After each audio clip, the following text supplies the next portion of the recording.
Well, that even at the very tail end of Project Grudge, and General Charles P. Cabell, he was Director of Intelligence at the Pentagon at that time. We're talking about the end of 1951. And if you were to go on to YouTube, you would even listen to some of the testimony when they had hearings at the Pentagon, when they had some of the authorities from Grudge report on the phenomenon. And he yelled out, "Lies, lies. All I keep hearing are lies. I want the truth about the flying saucers, and I want it within a month." And he cleaned house. He cleared out as far as many of the staff and personnel at Grudge as that he could.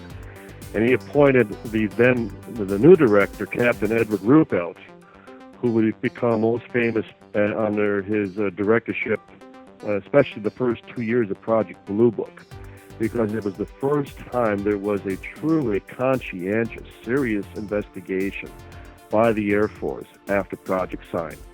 That they had enough staff, they had enough funding, they truly tried to come up with some answers. And the problem was they were coming up with answers. Once again, they were right back to the final summation of Project Sign. It was all leaning towards this being from off the planet, that this was someone else's hardware manufactured off, as far as on another planet. And there too, where Hynek was always trotted out as the resident astronomer, as you mentioned, John, who, his primary assignment was to always come up with an astronomical explanation. And then you had the Washington and national overflights buzzing the White House in July of 1952, 2 separate nights a week apart. The headlines even beat out the Republican National Convention at that time, because you had aircraft scrambled from Andrews Airfield, you had, as far as radar confirmation, you had ground observation. Something had invaded the most sensitive region as far as of our sovereign airspace in the country at that time. And whatever they were, they flew rings around whatever jets we scrambled up at them. They outdistanced us. They outmaneuvered us. The pilots were yelling into their radios about being surrounded and being chased. And my God, heaven help us if this was something Soviet at that time. Well, it wasn't. We all know that. And yet the Air Force had come up with the explanation that they were nothing more than temperature inversions. Just imagine our Air Force for 2 nights a week apart were chasing nothing more than globs of fog that mysteriously outmaneuvered them as though they were under intelligent control. And then the CIA interpretation that the CIA stepped in to bail out the Air Force. Well, in reality, as we explain in our book, the Air Force asked the CIA to come in and essentially bail them out, come up with a national security explanation as to why UFOs need to be discouraged, why the subject needs to be dismissed, why sighting reports need to be reconsidered. And it was the famous Robertson panel that met in 1953, which would determine, through the course of 13 to 14 days, they solved the entire UFO mystery, where they determined that the reports of the phenomenon were more of a threat than the phenomenon itself. That if there was a wave of sighting reports, that it could tie up as far as our communication lines, and that the Soviets could use that as a smokescreen to launch a serious threat, an actual military threat against us. So once again, just as in Project Grudge, the philosophy of Blue Book became nothing more than a PR front, and that they made every effort. In fact, they were ordered to make every effort to explain away every sighting report that came in. And as you mentioned, John, Hynek started to complain all the more vociferously that he was not getting the hardcore cases, that they were going somewhere else, that the Blue Book reports were being essentially screened. Preston, go ahead. I know you had a question. No, I have to go to Roswell because you guys are the big Roswell guys. And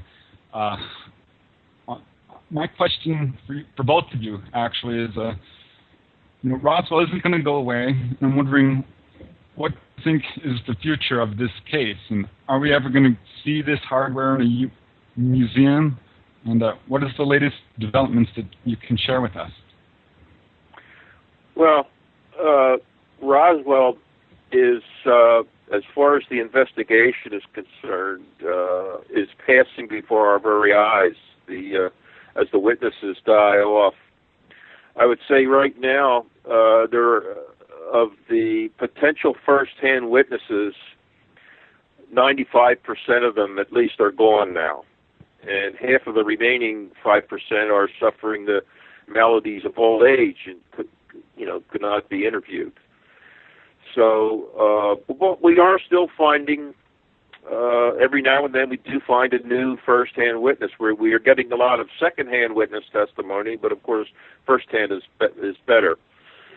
So that aspect of the case is passing away. The case, we're I hate to say we're near the end of it, but we are moving along. We are having. Go ahead, Tom. We've had now 3 archaeological digs at the debris field, and hello. Next month sorry, we just have a caller. Sorry to interrupt you, Don. Go ahead and finish what you're saying, Don, and we'll take her. And we will be having our next project next month.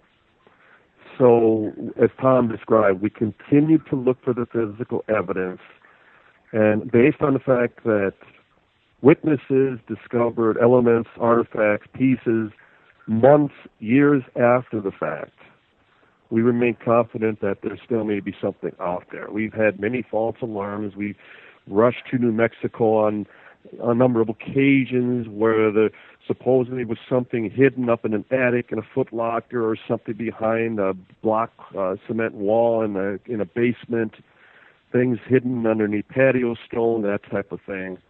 And we're the ones, in the forefront. We continue, as far as the 2 proactive investigators, that the slightest rumor, the slightest story, we have to address. But unfortunately, by the very nature of the case, as Tom just mentioned, it also provides, a lot of talk that becomes rumor. I was going to say the Roswell name will never die because it is truly a household name. Just as even more so, when people think of UFOs and think of Roswell, people think of Roswell and think of UFOs. But nonetheless, real quick, let's take the caller. Area code 310. Welcome to Third Phase Moon Radio. Hi, how are you doing? Excellent. How are you? Good. I had heard that Don was going to be on the show tonight, and I thought I wanted to call in, and I wanted to say hello to Tom and to Don, and I don't know if you know who this is. It sounds like Denise. You got it! How are you doing? Just fine. Talk about a special treat. We're talking to, if you don't mind, Denise, the daughter of the just recently passed away, Dr. Jesse Marcel Jr. Of course, yeah. We had Denise and Jesse Marcel Jr. join us here a couple months ago, and as we were saying then, this will never die. It's truly, this legacy will live on forever. And we're very glad that you guys are still taking the proactive steps of continuing to follow every lead, because that's what's important. Well, what was so special for us, and we sensed it at the time, was when it was right after we had testified at the citizens' hearing in Washington. And with Jesse and Denise, as well as her brother, Jesse III. And when she contacted me shortly thereafter, that Jesse wanted to make, as she put it, one last trip down to Roswell. And we could only accommodate him. We made sure that not only that he and that Denise was able to accompany him, and that he even got to go back home, that he got to go back to the old Marcel residence, stand in the kitchen where it all began. And when we all said our goodbyes after that weekend, and he had a smile on his face. He was content. You could see he was at peace. And little did we know that a month later that Denise would be calling us and giving us the tragic news. But nonetheless, he did get home, and I'm very pleased with that. I know he had a really amazing time, and I just wanted to thank Don and the Roswell Museum and everything that they did. They were simply amazing, and I know my dad had an absolute amazing time, and it was great. I never had been in that home before, and I was able to share that experience with him this last time that he was there. So I'm really grateful for that. Well, he will be terribly missed, and I can only imagine. My own folks are still alive, but as Tom and I have been stating for the last month, the fact that we are now losing the children of the witnesses, demonstrates to us more than anyone else that we continue this race with the Undertaker because now we're also losing as far as the likes of the young children who were involved back in 1947. That time is just fleeting away before us, and that we have to get this resolved now because we won't have another opportunity. Yeah, time is really our enemy right now. So what is your guys' take on Colonel Philip Corso in his book, The Day After Roswell, which was one of the few UFO books actually to reach the bestseller list? Well, we don't. We're sort of have mixed feelings about the Corso book. Certainly, the gentleman had a nice career in the military, and there would have been no need for him to try to embellish on his record, and so he has that going for him. But there are too many mistakes of fact in the book, and we were just ambivalent about it. And I know in our Witness to Roswell books we didn't mention him at all, but I think we mentioned him briefly in the Inside Area, the Real Area 51. And we don't want to sort of cast aspersions on anybody, but we just we remain unconvinced with his story. One of the biggest problems we do have with Colonel Corso is that based on the discrediting of one of our witnesses of old, Frank Kaufman, who was the principal witness in our truth about the UFO crash at Roswell in 1994. When you read The Day After Roswell, the first chapter, which essentially summarizes the Roswell incident, it is 100% Frank Kaufman. And then when we learned that Corso, on 2 visits to Roswell prior to writing the book, he stayed at the residence of Frank Kaufman. So if he, even, accepting, and as we do, his credentials, if he was so directly involved with Roswell, why would he have to seek out not only a witness and essentially research the case, but then seek out the very one who we just discredited? The timing is suspect, and it just it would serve no purpose for us to endorse him in any way, because we'd be right back to endorsing Frank Kaufman. Right. Well, the case certainly stands alone without any of what Corso, added to it. Who was Squiggly? Oh my goodness, Squiggly was the live alien that there were between 4 and 7 total aliens that were recovered from the Roswell crash.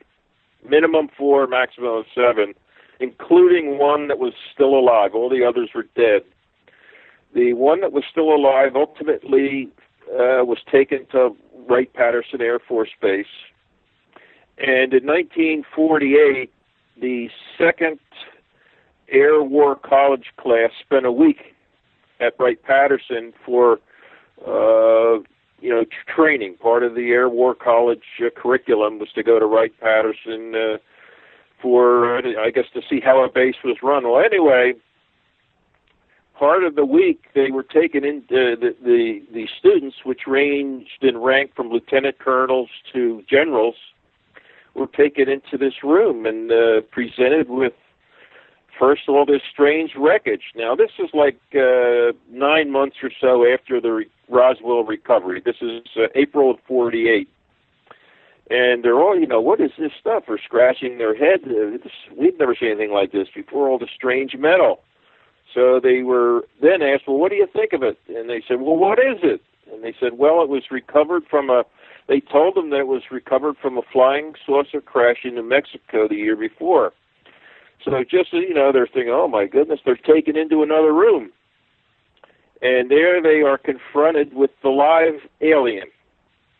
And the story is that our source, whose father was one of the students there, Lieutenant Marion Black Mac Magruder, Lieutenant Colonel, on his death, yes, he was Lieutenant Colonel, and his son, Mike, had brought his daughter, which would be the colonel's granddaughter, in.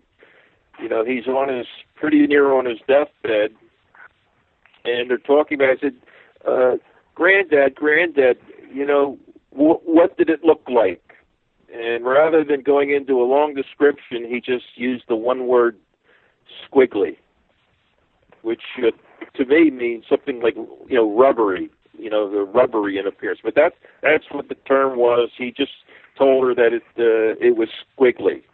And so we have an entire chapter about that in our book of how that came about. And it's a very, very interesting account by someone who needed no embellishment of his record. He was a night fighter pilot in World War II, received the Presidential Citation, and upon his retirement, he owned most of the McDonald's restaurants west of the Mississippi.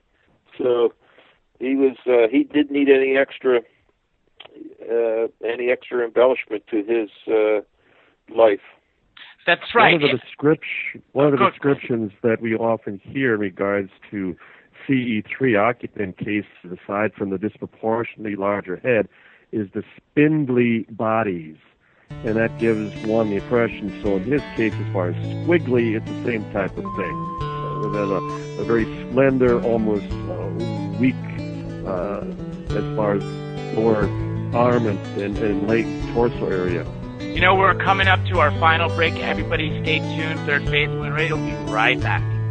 Right before we were going to break, we were talking about squiggly, which was a definition that someone gave about one of the live creatures that's being held at Wright-Patterson. Now, there's a live one, but there are several dead. Can we talk about the dead ones? And that's going to lead me to my next question after this. Well, we have, first of all, two separate body sites. We have a secondary body site about 2.5 miles east-southeast of the debris field. And these were the bodies which were discovered by the rancher, Mac Brazel, and a number of young children. In fact, we interviewed a number of those children, and none of them were willing to discuss it. In fact, if anything, they made every effort to get away from us to make sure that they wouldn't be asked any questions about it. And the final site, the impact site as we call it, is where the remains of the ship, the pod, the capsule, whatever you'd like to call it, but the remains of the crew and the survivor were recovered. Now, as a result of this, there were two separate body flights. One that went out on a C-54 that was piloted by Captain O.W. Pappy Henderson, and the second one went out, was on July 9th. It was within a crate that was hidden in bomb pit number 1. And where normally they would keep a atomic bomb in this particular bomb pit, this was a crate that was under heavy guard. It was loaded into this B-29 called the Straight Flush. And what's interesting is that the crew, their regular aircraft, the Necessary Evil, was a spotter plane that had flown 2 years earlier with the Enola Gay for the first atomic bomb drop on Hiroshima. And it had all types of weather equipment installed in the bomb bay. So it's just rather ironic that the reason that it could not accommodate that crate was for that reason, or so we suspect, that they had, this crew had to switch to another aircraft, which was called the Straight Flush. And there, under heavy guard, the crate was loaded into the bomb bay. They flew at low altitude, and upon arriving at Fort Worth at Carswell Army Airfield, a bombardier on the flight by the name of Felix Martucci, First Lieutenant Felix Martucci, recognized a mortician he had gone to school with, waiting on the tarmac with officers from the base. So in putting two and two together on the return flight, he would make the response, he would make the remark, "Boys, we just made history." And what is also interesting about that flight, and Denise's grandfather, Major Jesse Marcel, was on that flight, his return flight back to Roswell after the infamous weather balloon press conference the day before.